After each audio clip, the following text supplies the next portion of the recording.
Hi, Bev again, and today I want to talk about stretching. Is it useful? And I'm not talking about stretching in terms of physiotherapy or anything like that. I'm talking about it in relation to exercise, for example, weight training.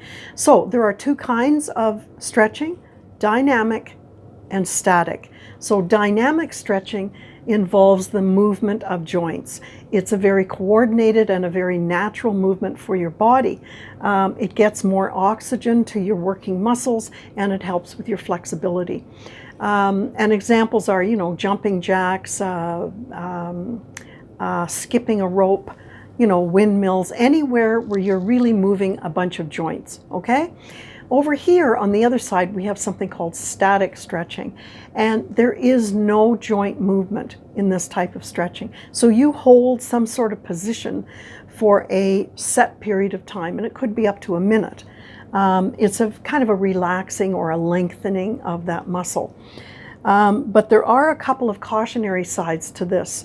First of all, I would say, if you're going to do static stretching, you don't do it for any muscles that you haven't worked out that day. Okay? You want to only stretch out the muscles that you have challenged. And muscle stretch reflex is something that you want to avoid. A reflex is an automatic reaction from your body. And if I use an example, like a hot stove. If you put your hand on a hot stove, immediately, automatically, involuntarily, you take your hand off. You don't put your hand on and think, oh, gee, that's hot. I guess I better take my hand off. No, it's an involuntary movement, and a muscle stretch reflex is an involuntary muscle contraction, not a lengthening, a shortening of that muscle, a contraction. You don't control it. So what happens is, for the muscle, your body wants to maintain a fairly constant length for any of your muscles, right? Muscles run from joint to joint. So obviously your muscle is supposed to be a certain length, not too long and not too short, right? If your body wants to protect its muscle and you are stretching it too far, you're going to feel a little pain. And that's an important message from your body. And it is a message that's telling you this is going to go on.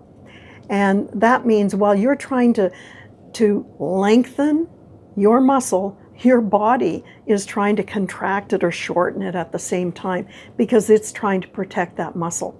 Okay, so keep that in mind. And forget this no pain, no gain garbage.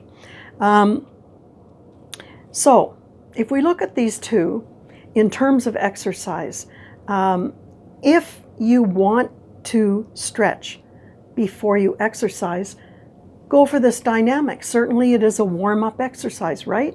When we're talking about getting oxygen to those working muscles, this is good, right? Loosens you up, fine.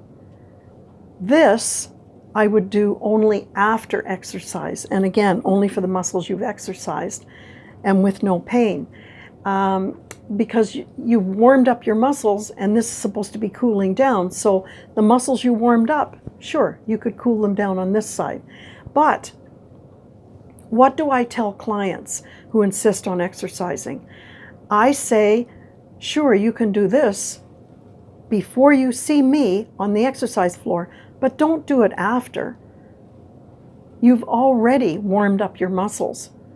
You've already got the oxygen flowing. Why would you want to continue doing that after you finish lifting weights? There's no point. It's a waste of time. And I would say only do this after, because if you do it before your exercise, it will make you less strong in your strength training, in your weightlifting.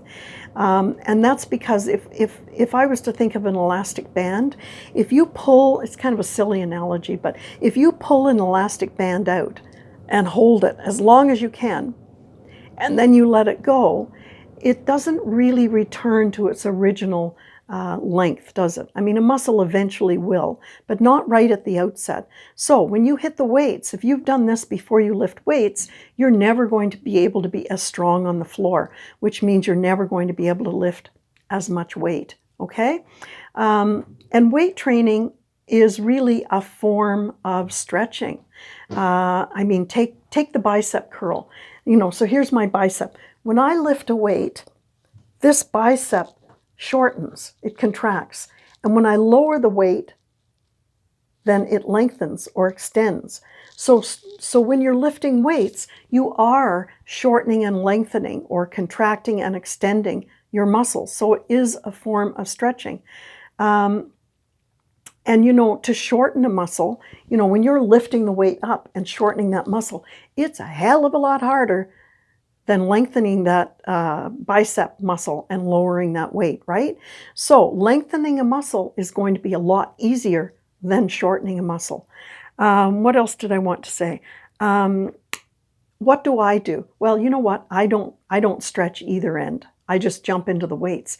If I'm using big muscles like my legs for a deadlift or whatever, I might do a deadlift or a squat for one set of slightly lower weights just to warm up a little bit. And then I will go into my regular sets, reps, and weights and whatever training program I've got myself on. But I will never static stretch after I've lifted weights. To me, it's a waste of time. I prefer to just run and go get on the stair climber for a bit of cardio. But anyway,